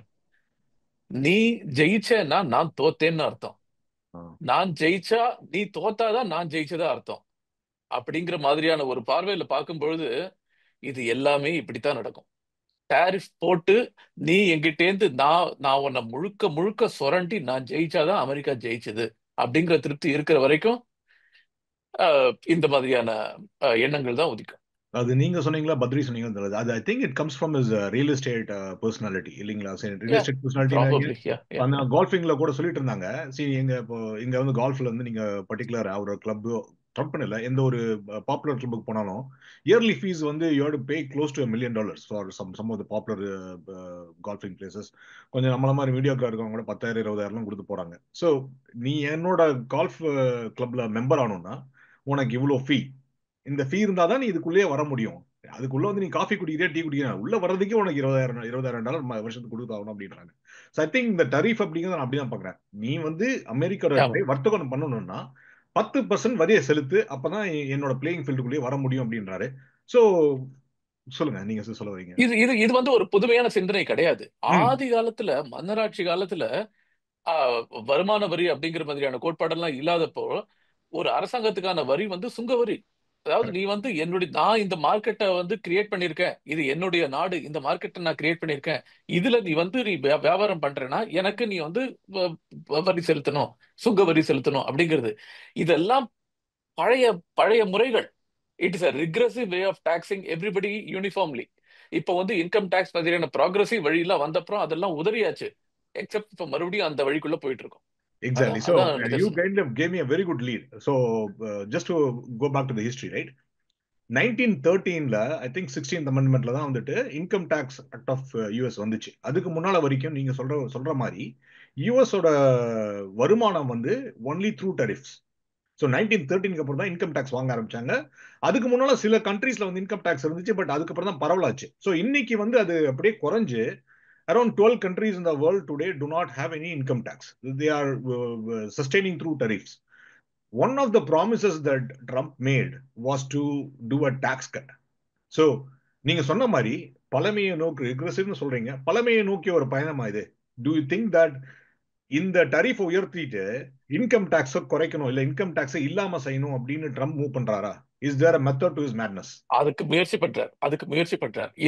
இதன் விதை வந்து ட்ரம்ப் கிட்ட இருந்து ஆரம்பிச்சது இல்லை. இது வந்து கன்சர்வேட்டிவ் இயக்கத்துடைய 1980sல இருந்து இருக்கிற ஒரு சப்ளை சைடு எக்கனாமிக்ஸ் அப்படின்னு அந்த காலத்துல அதுக்கு பேரு. கரெக்ட். சப்ளை சைடு எக்கனாமிக்ஸ் யார்? அந்த ஜாக் கெம்ப்லாம் ஒருத்தர் இருந்தார், அப்போ உங்களுக்கு ஞாபகம் இருக்கலாம். ஓகே, ரீகனாமிக்ஸ். அந்த சப்ளை சைடு எக்கனாமிக்ஸ் வந்து நியூட் கிங்ரிச் எல்லாம் கொஞ்சம் ட்ரை பண்ணி கிளின்டன் அவர் மண்டையில அடிச்சு அதெல்லாம் முடியாது அப்படின்னு சொல்லி அது வந்து ரிக்ரெசிவ் அப்படின்னு பண்ணி அதுக்கப்புறம் கொஞ்ச நாள் கழிச்சு வேற ஒரு ரூபம் எடுத்தது. யூனிவர்சல் சேல்ஸ் டாக்ஸ் அப்படின்னு ஒரு ரூபம் எடுத்தது. அப்படிதான் என்ன அர்த்தம்? எல்லாருக்கும் நான் ஒரே வரி விதிக்க போறேன். Consumption tax. சப்ளை சைட் டாக்ஸ்ங்கிறது வந்து சப்ளை சைட் எக்கனாமிக்ஸ்ங்கிறது வந்து கன்சம்ஷன் டாக்ஸ். நீ எவ்வளவு கன்சியூம் பண்றியோ அதுக்கேற்ற மாதிரி டாக்ஸ் கொடு அப்படிங்கிறது. அப்படி பண்றதுல என்ன, நான் $1 மில்லியன் பண்ணினாலும் ஒரே டாக்ஸ் தான் கட்டுவேன், நான் $10,000 பண்ணினாலும் ஒரே டாக்ஸ் தான் கட்டுவேன். இதுல யார் அதிகமா பாதிக்கப்படுவாங்க? $10,000 பண்றவன் தான். ஏன்னா as a percentage he'll be paying a higher part of his income as tax. So this is a regressive form of taxation. Okay, consumption டாக்ஸ்ங்கிறது போய் சப்ளை சைட் எக்கனாமிக்ஸ் போய் சேல்ஸ் டாக்ஸ் போய் அதோட இன்றைய அவதாரம் தான் டாரிஃப். டாரிஃப்ங்கிறது என்ன? Sales tax in a different form, அவ்வளவுதான். Correct. So Badri, you tax the entire consumer base uniformly. Yes Badri, sorry. இதுல சின்ன சின்ன வித்தியாசங்கள் நான் பார்க்குறேன். இப்போ இந்தியாவும் வந்து சுதந்திரம் அடைஞ்ச காலகட்டத்தில் நம்ம வந்து ஆரம்பிச்சப்ப சேல்ஸ் டாக்ஸ் அப்படிங்கிறது நம்மகிட்டையும் இல்லை. அதுக்கப்புறமா சேல்ஸ் டாக்ஸ் கொஞ்சம் கொஞ்சமாக வர ஆரம்பிச்சுது. அது ஸ்டேட்டு சென்ட்ரல் அப்படின்லாம் இருந்து இப்போ நம்ம எல்லாத்தையும் கம்பைன் பண்ணி ஜிஎஸ்டி அப்படின்னு கொண்டு வந்திருக்கோம், ரைட்? இன்கம் டேக்ஸ் கலெக்ஷன் நமக்கு இன்னும் வந்து கமென்சுரேட்டாக இல்லை இந்தியாவுக்கு உதாரணத்துக்கு. பட் ஜிஎஸ்டி பயங்கர ஸ்டெபிலிட்டி வந்துருச்சு because of the systems introduce பண்ணதுனால. ஸோ கன்சம்ஷன் டேக்ஸே தப்புன்னு நான் சொல்ல மாட்டேன், மாடரேட்டாக இருக்கணுங்கிறது தான் பாயிண்ட். The tariffங்கிறது and it should be modulated, not just moderate, but it should be modulated according to the goods that are being agreed. அது ஃபார் எக்ஸாம்பிள் இந்தியாவில் அது ரீசனபிளா இருக்கு, இன்னும் கொஞ்சம் இம்ப்ரூவ் பண்ணலாம் இந்தியன் சிச்சுவேஷன்ல. இப்போ நீங்க யூஎஸ் எடுத்துட்டீங்கன்னா ஃபெடரல் கவர்மெண்ட்டை பொறுத்த வரைக்கும் கம்ப்ளீட்டா இன்கம் தான். Sales tax is more a state subject அந்த இடத்துல. So you are getting zero sales tax but the tariff goes to federal government. இந்த டேரிஃபை வச்சுக்கிட்டு நீங்க இன்கம் டேக்ஸ் எல்லாம் ரீப்ளேஸ் பண்ணவே முடியாது. நீங்க அதை வேல்யூ பாருங்க. ஏன்னா tariff is only for import. நீங்க உள்நாட்டில் ப்ரொடியூஸ் பண்ணிட்டீங்க நாளைக்கு அப்படின்னா உங்களுடைய இறக்குமதி குறைய குறைய இன்கம் குறைஞ்சிக்கிட்டே வரும் ஒரு மத்திய அரசுக்கு. அப்போ ஃபெடரல் கவர்மெண்ட் எப்படி வந்து கவர்மெண்ட்டை நடத்தும்? சரி, எங்க காஸ்ட்டை கட் பண்ணுவோம், அதை டோஜ் கீஜ்னு ஏதோ நடந்துகிட்டு இருக்குன்னு வச்சுங்க. அதெல்லாம் வந்து அன்சஸ்டைனபிள் மாடல்ஸ். எப்படி நீங்க வந்து 4.5 to 5 trillion இன்கம் டேக்ஸ் ரஃபா அந்த ஏரியாவில் கலெக்ட் ஆகிட்டு இருக்கிறத போத் இண்டிவிஜுவல்ஸ் அண்ட் கார்பரேஷன்ஸ்லேருந்து நீங்க டேரிஃப்ல இருந்து கொண்டு வர போறீங்க. நீங்க டேரிஃபை இன்க்ரீஸ் பண்ண, டேரிஃபோடைய ப்ராப்ளம் என்னன்னா டேரிஃபை இன்க்ரீஸ் பண்ண இம்போர்ட் குறைஞ்சிக்கிட்டே இருக்கும். Because it be unsustainable. Correct. என்னதான் இருந்தாலும் வேற இது வழி இல்லை, நம்ம இறக்குமதி பண்ணித்தான் ஆகணுங்கிறது கிடையாது. அது இல்லாம இந்த ஊர்ல விளையிறதையே சாப்பிடுவோம், இந்த ஊர்ல பண்ற ட்ரெஸ்ஸையே போட்டுப்போம், இந்த ஊர்ல ஓடுற காரையே ஓட்டிப்போம் அப்படின்னு போயிடுவாங்க மக்கள். Right? Income on the other hand நீங்க மாடரேட்டா இருந்ததுன்னா இன்கம் அதிகமாயிட்டே போகும். If there's a good economy, growing economy, so income tax அதிகரிக்கும். இங்க அப்படி கிடையாது. இது tariff is a very negative. அதை எதுக்கு பண்றோம் அப்படின்னா நாட் ஃபார் இன்கம். அது ஒரு பனிஷ்மெண்ட்டாக தான் நம்ம எப்பவுமே டாரிஃபை கொண்டு வருவோம். Punishing who? Your aim is to punish the foreigner, foreign countries. Not you. அப்ப ஒரு இங்க வந்து இந்த இந்த டாரிஃப் வந்து அமெரிக்கர்களை பனிஷ் பண்ற மாதிரியான ஸ்ட்ரக்சர்ல இருக்கு. எல்லார் மேலையும் போடு, எல்லா பொருளையும் போடு, எதை பத்தியும் கவலைப்படாத. கண்ணபடி நீ நீ ஏதாவது, அதுவும் தப்பான ஃபார்முலா நீ மிரட்டி பதிலுக்கு நீ ஏதாவது சொன்னேன்னா நான் இன்னும் டபுள் பண்ணுவேன். இது விளையாட்டுத்தனமா இருக்கும். I will double. நம்ம பிரிட்ஜ் விளையாடுற மாதிரி. டபுள் இன்னைக்கு ஆக்சுவலா இன்னைக்கு டபுள் பண்ணிருக்காரு சைனா. 100%. ஆமா ஆமா, அடி போடு. அப்ப அப்ப என்ன ஆகுதுன்னா there is no method to this madness. But இன்னொன்னு மெத்தட் டு மேட்னஸ். இது இன்னொரு டெவில்ஸ் அட்வொகேட் கொஸ்டின். ரைட்? இப்போ ட்ரம்போட பாலிசிஸ் நிறைய வாட்டி நான் என்ன பார்த்திருக்கேன்னா, he always takes an extreme position போயிட்டு அங்க இருந்து என்ன சொல்லுவாருன்னா, come and make a deal with me, let's come to the negotiating table அப்படின்னு சொல்றாரு. See, அங்கதான் it's not a complete dictatorship. Maybe like நான் வந்து ஒரு ப்ரோ ட்ரம்பியன் மாதிரி பேசுறேன்னு வச்சுக்கோங்களேன். But he always says that, hey, this is how I play the game by, but I'm not saying this is the only way. Come to me and start negotiating அப்படின்னாங்க. இப்போ வந்து Israel வந்துட்டு first respond பண்ணாங்க. India Jaishankar respond பண்றாரு, we will start bilateral அப்படின்ட்டாரு. Singapore எதிர்த்துட்டு இருக்கு. But most of the European Union, for example European Union வந்து அந்த head of European Union commerce வந்துட்டு she said that we will also come up with a plan அப்படின்னு சொல்லியிருக்காங்க. So இதை நீங்க எப்படி பாக்குறீங்க? So do you think that there is no method to the madness? What is Trump's end game according to me is this is not going to be sustainable. அது அவருக்கும் தெரியுதுன்னு நினைக்கிறேன். But he is going to come back with a number which is going to be in an equalized form. அப்படின்னு நீங்க நினைக்கிறீங்களா? இல்ல இது வந்து சும்மா இப்படி பயமுறுத்திட்டே இருக்க போறாரு 4 வருஷத்துக்கு? நான் குவிக்கா சொல்றேன். I think Srikanth can add a lot there. இப்போ இது வந்து I think we are starting with the wrong formula. அதாவது வியன்னா Trump starting with the wrong formula. சில நாடுகள்ல நீங்க வந்து ட்ரேட் டெபிசிட்டை ஈக்குவலைஸ் பண்ணவே முடியாது பை இட்ஸ் வெரி நேச்சர். இல்லாட்டி அவனோட பிசினஸே பண்றதை நிறுத்தணும். அப்படிதான் போய் முடியும். ரைட்? நீங்க எதை கோலா வச்சிருக்கீங்க அப்படிங்கிற கிளாரிட்டி இல்லாததுனால நீங்க டீல்லாம் பேசலாம். பட் டீலை எப்படி என்ன பேசுவீங்க? இப்ப இந்தியாவோட டெபிசிட்டை ஈக்குவலைஸ் பண்ணலாம். இப்ப அது ஒரு கோல் அப்படின்னு வச்சுக்கிட்டோம்னா டாரிஃபை ஈக்குவலைஸ் பண்ணலாம். அப்போ ஒரு டீல் இஸ் பாசிபிள். நீங்க வியட்நாமோட என்ன பண்ணுவீங்க? எப்படி நீங்க டெபிசிட்டை ஜீரோக்கு கொண்டு வருவீங்க? there is no path. அதனாலதான் இது பைத்தியக்காரத்தனம்னு சொல்றோம். இப்ப நம்ம வந்து சிங்கப்பூர் பிஎம் வந்து ஏதோ ஸ்பெசிஃபிக்கா சொல்லியிருந்தாரு. அந்த 2 ஸ்பீச்சஸ்ல வந்து ரொம்ப நல்லா சொல்லியிருந்தாரு. he is very articulative in those things. So fantastic. சொல்லுங்க. ரைட்? சோ நீங்க என்னத்தை வந்து ஸ்டார்டிங் பாயிண்டா வச்சுக்கிறீங்க? நீங்க டீல்லாம் பண்ணுங்க, வேண்டான்னு சொல்லல. டீல் பண்றதுலயும் நீங்க பல விதங்கள்ல பண்ணலாம். இந்த மாதிரி பப்ளிக்கா ஹியூமிலியேட் பண்ணிட்டு டீல் பண்ணியே ஆகணுங்கிறது இல்லை. சில பேர் ரொம்ப ஹர்ட் ஆவாங்க. அதாவது நான் வந்து சொல்றது வந்து மனதளவுல எமோஷனல் லெவல்லாம் சொல்லல. the country is going to go through வியட்நாம்ல இருக்கும். they will struggle. இந்த டீல்ல அவங்களுடைய so many shipments எல்லாம் ஃபார்வர்ட் ஆர்டர்ஸ் எல்லாம் மேனுஃபேக்சர் பண்ணி வச்சிருப்பாங்க, ரா மெட்டீரியல் வாங்கி வச்சிருப்பாங்க. அதெல்லாம் வந்து இன்னைக்கு அந்த இம்போர்ட்டர் வந்து ஸ்டாப் அப்படின்னு சொல்லியிருப்பான். ஏன்னா நீ வந்து அனுப்பிச்சேன்னா நான் எனக்கு டாரிஃப் கட்டி வாங்க முடியாது. ஏன்னா டாரிஃப் கட்ட வேண்டியது இம்போர்ட்டரோட கடமை. இங்க இருந்து எக்ஸ்போர்ட் பண்றவனுடைய வேலை இல்லை. கரெக்ட். ஆமா. நீங்க அனுப்பிச்சிட்டேன்னா நான் கொடுக்கணும். எனக்கு கட்டுப்படி ஆகாது. நான் கொடுத்து எடுத்தேன்னா என்னால அந்த பொருளை விற்க முடியாது அங்க. முடியாது. ஓகே, ஸோ நான் அப்படியே நிறுத்திடுவேன், நான் ஸ்டாப் அப்படின்ட்டுருவேன். அப்போ இவன் என்னாச்சு? ஸோ இது கோர்ட்டுக்கு கேஸ் போட முடியுமா, இன்டர்நேஷனல் கோர்ட்டுக்கு போக முடியுமா, ஆர்பிட்ரேஷனுக்கு போக முடியுமா? நீ கொடுத்த ஆர்டர் வந்து எனக்கு இப்போ அதில் எங்கேயாவது ஒரு கிளாஸ் இருக்கும், சப்ஜெக்ட் டு அப்படின்னு ஏதாவது ஒன்று இருக்கும். இது இட்ஸ் chaotic. இது என்னென்ன பண்ண போகுதுங்கிறது நம்ம பார்க்க போகிறோம். லெட் அஸ் சே தட் அவரது வந்து இது the whole thing is about doing a deal னு வச்சுப்போம். அந்த டீல் வந்து கொடுக்கல் வாங்கல் வழியா தான் எந்த டீலுமே நடக்கும். ஆனா இவர் என்ன நினைக்கிறாரு, துப்பாக்கி முனையில நான் டீல் பண்ணணும். Take it or leave it, this is a deal.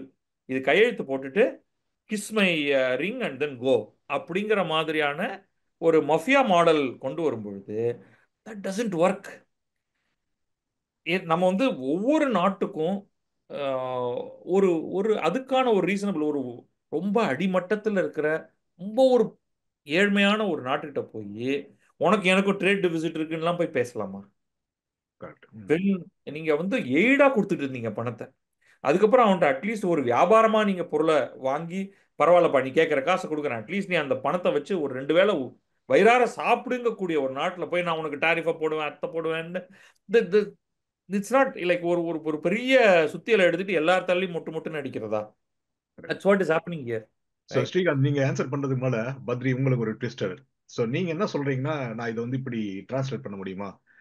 பெரிய கண்ட்ரீஸ், குறிப்பா சீனா, கனடா, யூரோப், அந்த மாதிரி பெரிய countries, let's take the top India also.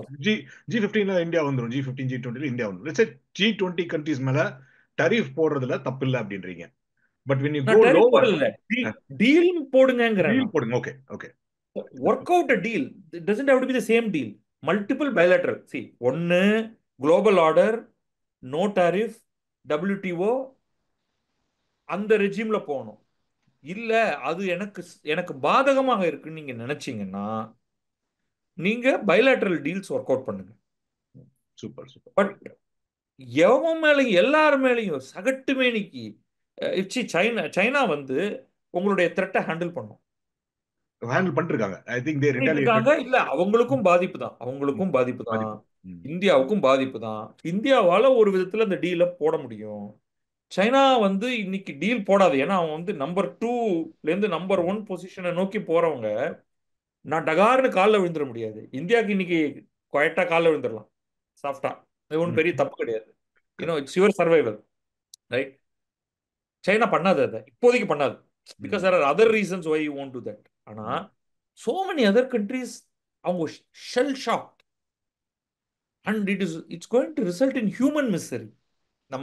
நம்ம வந்து இன்னைக்கு இங்க உட்காந்துட்டு ஏதோ 3 பேர் எதையோ பேசிட்டு இருக்கோம். It is going to result in human misery. இப்போதான் பாவர்ட்டிலேருந்து வெளில வந்துட்டு இருக்கக்கூடிய நாடுகள்னு ஏகப்பட்ட நாடுகளை சொல்லலாம். டர்மாயிலேருந்து இப்ப பங்களாதேஷ் எப்படி ரியாக்ட் பண்ணுதுக்கு, அங்க என்ன நடந்துட்டு இருக்கு? அவங்க தேர் ஆல்ரெடி தேர் அவங்களுடைய குழப்பங்கள் காரணமாக அவங்களுடைய textile industry is badly hurt. அதெல்லாம் இந்தியாவுக்கு மூவ் ஆயிருக்கு நிறைய டீல்ஸ். இப்போ நீ அவன் மேல டாரிஃப் போட்டு அவங்க எப்படி அதை ஹேண்டில் பண்ண போறாங்க? Sri Lanka like totally gone. அவங்க மேல டாரிஃப் போட்டு அவங்க எப்படி தங்களை காப்பாத்திக்க போறாங்க? அவங்க இப்பதான் இன்ஃப்ளேஷன்ல இருந்து கொஞ்சமா வரல. அவங்க ஹாரிபிள் சிச்சுவேஷன்ல இருந்து they are just coming out. So அதை பற்றியெல்லாம் ஒரு கவலையும் படாம யூ டூ திஸ். அடுத்து இன்னொன்று வந்து நீங்கள் போய் பேசக்கூட முடியாது, ஏன்னா கியூவில் வரிசையாக நெல்லு பின்னாடி நெல்லுப்பா. நான் முதல்ல பேச வேண்டிய நாடுகள் உனக்கு ஏன் ப்ரையாரிட்டி தரப்போறேன்னா, 3 பில்லியனா போப்போ இப்பெல்லாம் வராத, நான் சொல்லி அனுப்பும்போது வா அப்படின்னா I don't know what to do. எனக்கு இருக்கிறதே டீயும் கிராம்பும் நான் ஏற்றுமதி பண்ணி வைக்கிறதா, நான் உனக்கு கண்டுக்கவே போறது இல்லை. சரி, அதெல்லாம் நம்ம பார்க்க போறோம். அதுதான் வந்து நம்ம இந்த இடத்துல தட் ஹியூமன் மிசரி அண்ட் அந்த சென்ஸ் இல்லாம நடந்துக்கிறது அப்படிங்கிறது ஒரு சேட் திங். நான் ஹியூமனிடேரியன் போயிடுச்சுன்னு சொல்றீங்க. ஸ்ரீகாந்த், நீங்க சொல்லுங்க. ஐ think we are waiting for your views on this. இது எப்படி முடிய போகுதுன்னு நான் சொல்றேன். சொல்லுங்க. எண்ட் கேம் டாரிஃப்க்கு டாரிஃப் அப்படிங்கிறதுக்கு theoretically speaking economics text book எடுத்து படிச்சு பார்த்தீங்கன்னா there are only 3 objectives for having a tariff. Okay, One is revenue. The second thing is protection. Third thing is reciprocity.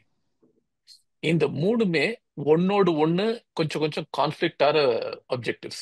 மூணு அப்ஜெக்டிவையும் ஒரே சமயத்துல பண்ண முடியாது. ரெவென்யூனா டேரிஃப் வருது, எனக்கு பைசா வருது. ப்ரொடெக்ஷன்னா என்னுடைய நாட்டில் இருக்கிற இண்டஸ்ட்ரியை நான் ப்ரொடெக்ட் பண்ணணும், அதனால உள்ள வரதை வந்து நான் தடுக்கிறேன். ரெசிப்ராசிட்டினா மற்ற நாடுகள்லாம் என்னுடைய பொருளை தடுக்கிறது, அந்த தடைகளை விலக்கி என்னுடைய ஓகே. பொருட்களை ஏற்றுமதி பண்றதுக்கான வழியை உருவாக்குறேன். இந்த மூணு தான் டாரிஃப்க்கு, இந்த மூணு அப்ஜெக்டிவ்ஸ் தான் டாரிஃப்க்கு இருக்கிற அப்ஜெக்டிவ்ஸ். இந்த ட்ரம்ப்புடைய குழு, இந்த பேசுறவங்க எல்லாருமே ஒவ்வொருத்தர் ஒவ்வொரு சமயத்துல இந்த மூணுத்துல ஒவ்வொன்றுத்த சொல்லுவாங்க. அவங்க மூணு பேரையும் ஒரே ரூம்ல உட்கார வச்சு கேட்டீங்கன்னு வச்சுக்கோங்களேன், கன்சிஸ்டன்ட் பதில் கிடைக்காது. என்ன கன்சிஸ்டன்ட் பதில் கொடுக்க முடியாது இந்த மூணுத்துக்கும் நடுவில். அதனால this is a kind of a triangulation that you need to do. Clinton காலத்து வார்த்தை triangulation that you need to do between these three objectives, and I'll tell you the most probabilistically the most likely outcome that will happen. Trump has determined that there will be a 10% base tariff across the board. Yeah. Okay. Every country, whether even if you have a trade surplus with me, you get a 10% tariff. And the 10% tariff goes to revenue. மீதி இருக்கிற இந்த reciprocal tariffs அப்படின்னு வச்சிருக்காரு இல்லையா, those reciprocal tariffs will be negotiated on a country by country basis. In the case like India is a high tariff country. I'll be the first to admit that. Okay, right. India is a high tariff country. Some of the tariffs are valid, some of the tariffs are ultra protectionist. Okay, not valid and harmful to the country. Okay, India மாதிரி அந்த மாதிரியான over protective country கிட்ட போய் மிரட்டி அந்த tariff எல்லாம் கொஞ்சம் குறைச்சு அமெரிக்க ப்ராடக்ட்ஸுக்கு ஒரு மார்க்கெட்டை உருவாக்குறது சில கண்ட்ரிஸ் கிட்ட பாசிபிள். இது வந்து தேர்ட், இந்த ரெசிப்ராசிட்டி பாயிண்ட் ஆஃப் வியூல இருந்து ஒரு சில கண்ட்ரிஸோட அந்த மாதிரி டீல் போட்டு டாரிஃப்ஸை ஓரளவுக்கு குறைக்கிறது, அதை 10% குறைச்சிடலாம். ஓகே, இப்போ இதை தவிர சில கண்ட்ரிஸ் இருக்கு, நெக்ஸஸ் கண்ட்ரிஸ். அது நெக்ஸஸ் கண்ட்ரிஸ் எதுன்னு பாத்தீங்கன்னா சைனா, வியட்நாம், கம்போடியா. இந்த மூணுத்தோட வேற சில கண்ட்ரிகளும் சேர்க்கலாம். இந்த மூணுத்தையும் நீங்க ஒன்னா டீல் பண்ணணும். ஏன்னா இவங்க வந்து ஒரு ஆக்சிஸ் ஆஃப் கான்ஃப்ளூயன்ஸோட ஒர்க் பண்றவங்க. ஓகே, இவங்க கிட்ட you try to achieve the protection goal. That is இது ட்ரை தான். அப்ப அமெரிக்கால எல்லா மேனுஃபேக்சரிங் ஜாப்ஸும் வரப்போறதுன்னு எனக்கும் நம்பிக்கையே கிடையாது. இருந்தாலும் இந்த மூணு கண்ட்ரிஸோடையும் நீங்க வந்து ஒரு ஹை லெவல் ஆஃப் டாரிஃபை வச்சு ஓரளவுக்கு மேனுஃபேக்சரிங் ஜாப்ஸை, இந்த ஒரு சில ப்ராடக்ட்ஸுக்கான மேனுஃபேக்சரிங் ஜாப்ஸ், எஸ்பெஷலி ஆட்டோமொபைல் இந்த ஆட்டோ காம்பனன்ட்ஸ், சோலார் போட்டோவோல்டைக் செல் மேனுஃபேக்சரிங், இந்த மாதிரி சில கொஞ்சம் டெக்னாலஜி சேர்ந்த ஒரு மேனுஃபேக்சரிங் ஜாப்ஸை அமெரிக்காவுக்கு கொண்டு வருது. ஓகே, ஸோ இந்த மூணு அப்ஜெக்டிவ் சொன்னேன் இல்லையா, ரெவென்யூ, ப்ரொடெக்ஷன், ரெசிப்ராசிட்டி, இந்த மூணுத்திலையும் கொஞ்சம் கொஞ்சம் அச்சீவ் பண்ணி 10% ரெவென்யூல பெருசா ரெவென்யூ வந்துட போறது இல்லை. $3.8 trillion டோட்டல் இம்போர்ட்ல வந்து 10% ரெவென்யூ எல்லாத்துலயும் போட்டீங்கன்னா கூட உங்களுக்கு $380 billion தான். $380 billion is only about 5% of the $6 trillion budget that America has. Okay, so it's not going to make a big impact, but it will make some impact. Okay, so இந்த மூணு அப்ஜெக்டிவ்லயும் கொஞ்சம் கொஞ்சமா சாதிச்சுட்டு, in another, I hope this will all happen within the next 3 to 6 months, in a couple of quarters, இந்த கடையை மூடிட்டு அடுத்த கடையை திறக்கிறதுக்கு போவாங்க அப்படிங்கிறது தான் நான் நினைக்கிறேன். இது நடக்கிறதுக்கான ப்ராபபிலிட்டிஸ் இருக்கு. ஸோ அந்த ஈக்குலிபிரியம் ஸ்டேட் தான் நான் சொல்லிட்டு இருந்தேன். எக்ஸ்ட்ரீம் பொசிஷன் இது வந்து இந்த டீல்ஸ் எல்லாம் மேக் பண்ணி அட்லீஸ்ட் பிகர் கண்ட்ரிஸ், நீங்க சொன்ன நெக்ஸஸ் சொல்றீங்க, I would take at least like 15 to 20 countries இருக்கு, G20 வச்சுக்கலாம். அந்த countries which has the most highest deficit and which has the largest economy, அவங்கள ஒரு ஷார்ட் குரூப் ஆஃப் கண்ட்ரிஸை கன்சிடர் பண்ணி அவங்க கூட பைலேட்டரல் நெகோசியேஷன் வச்சுட்டாங்கன்னா that will be a better end game நினைக்கிறேன். But I don't know, again we don't know like what is in their minds அப்படின்னு தெரியல. So but there is another possibility, which is what the stock market is going to do. முன்ன Trump அதுக்கு respond பண்ணிட்டு இருந்தாரு. இப்போ வந்து இல்ல எல்லாரும் நம்ம கொஞ்சம் கஷ்டப்பட்டு தான் ஆகணும், என்ன தவிர வேற யாரும் இந்த மாதிரிலாம் பண்ணியிருக்கவே முடியாது அப்படின்லாம் சொன்னாரே தவிர, இது வந்து ரெண்டு விஷயம்.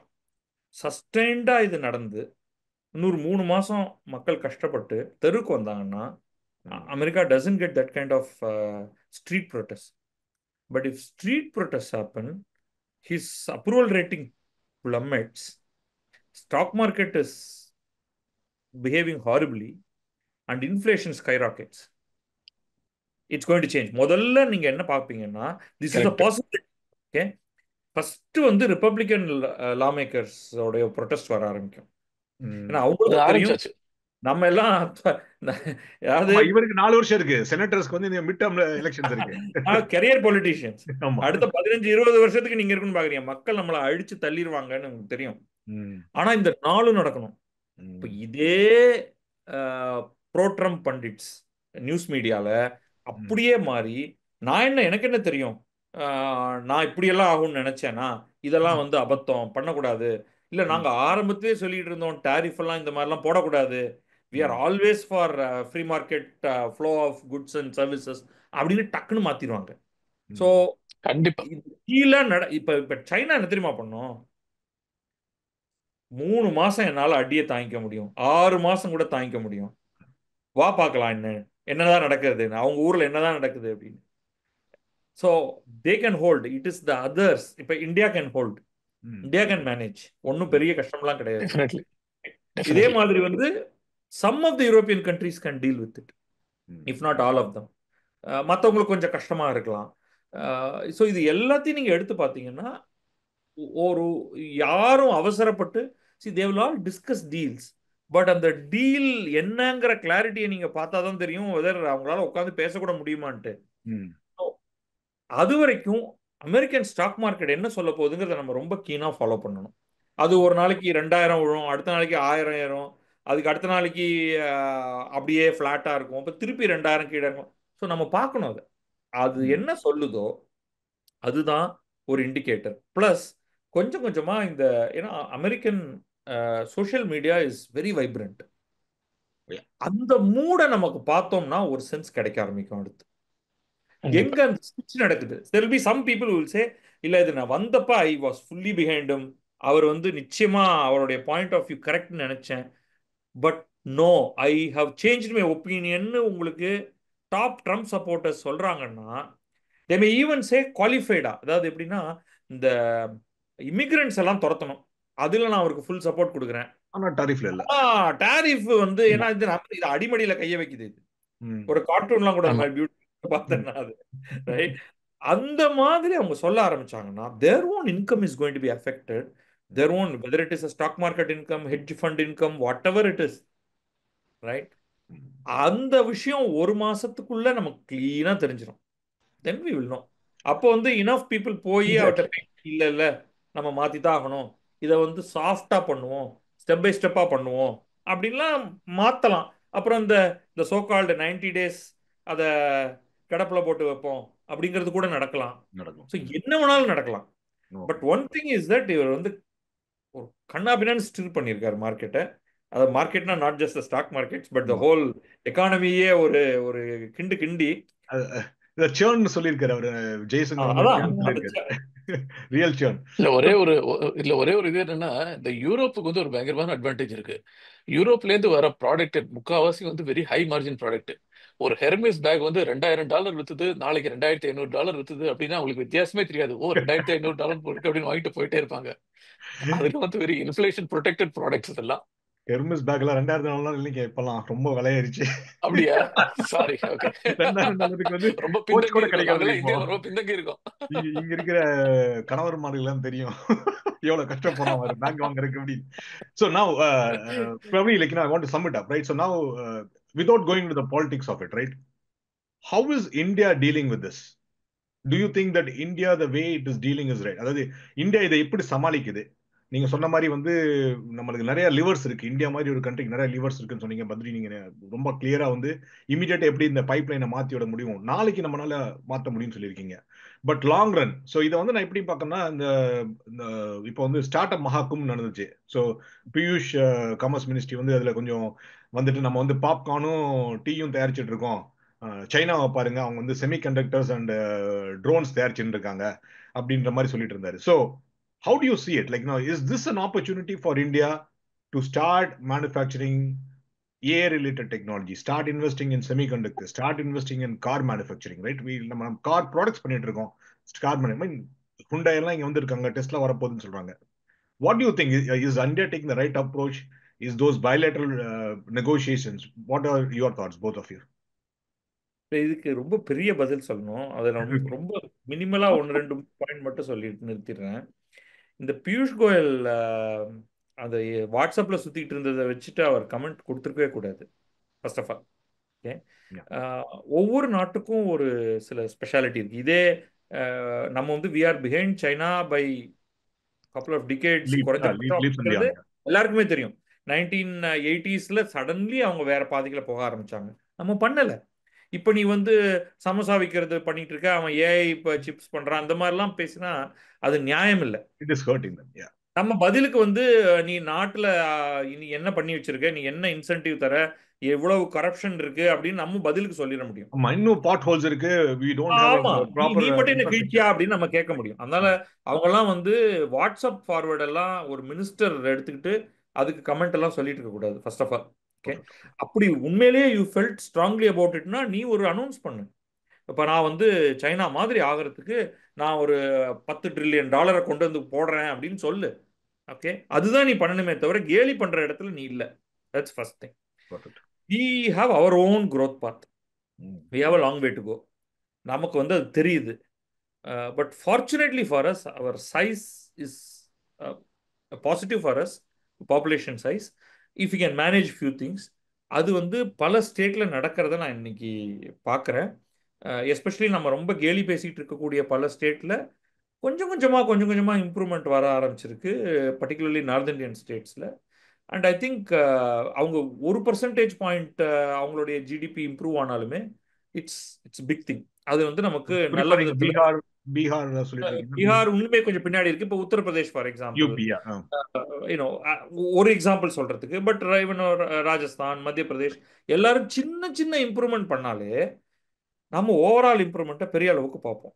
While the southern states and the western states, Maharashtra, Gujarat and then the 4-5 southern states வந்து இன்னும் வேகமாக ஓட ஆரம்பிச்சா நமக்கு வந்து நிறைய பாசிட்டிவ்ஸ் இருக்கும்.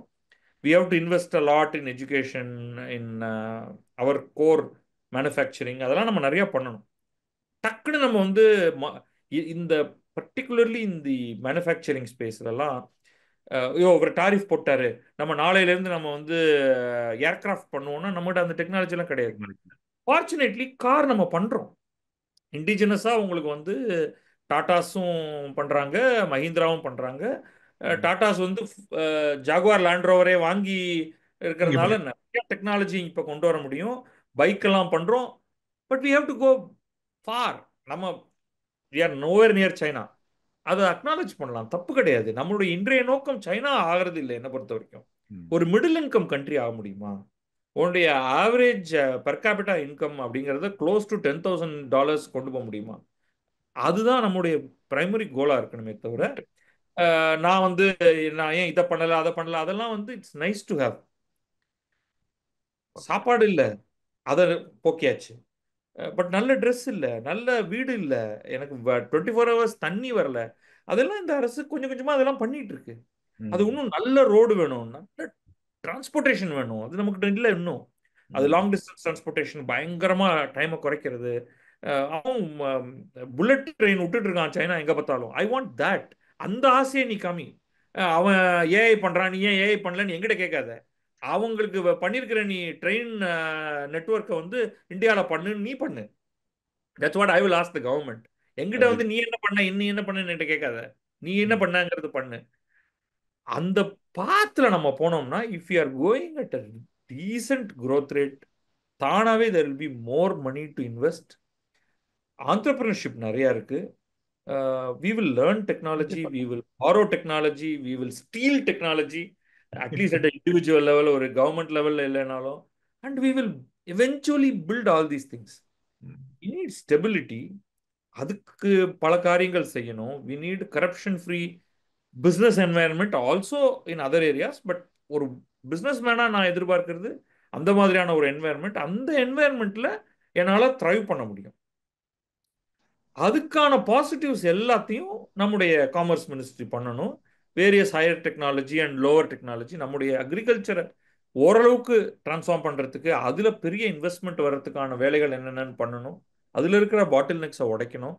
இந்த மாதிரி ஏகப்பட்ட விஷயங்கள் நமக்கு பண்ண வேண்டியது இருக்கு. நம்ம ஒன்றும் புதுசாக ப்ரிஸ்கிரிப்ஷன் தேவையில்லை. அமெரிக்காவுடைய டேரிஃப் தேவையில்லை. அமெரிக்கா வந்து டேரிஃபை நாளைக்கு ரிமூவ் பண்ணாலும் நம்ம இதெல்லாம் பண்ணி ஆகணும். So we have our path fairly clear. ஆனால் அதை அதை பண்ண முடியாமல் இருக்கிறதுக்கானதும் நமக்கு புரியுது என்ன, right? End of the day நம்ம வந்து ஒரு சேம் செட் ஆஃப் பொலிட்டீஷியன்ஸ் தான் நம்ம திரும்ப திரும்ப நம்ம எடுத்துக்கிட்டு இருக்கோம். ஏன்னா வேற யாரும் அங்கே வர முடியாது. அது வந்து ஒரு ஒரு மாதிரியான ஒரு கஷ்டமான ஒரு நிலை இங்கே இருக்கு. அப்போ நம்ம வந்து கொஞ்சம் தடங்கி தடங்கி தான் ஓடுவோம், தடுக்கி விழுவோம், திருப்பி ஓடுவோம். அப்படிதான் இந்த கடந்த 70 வருஷத்தை நம்ம வந்து கடந்து வந்திருக்கோம்.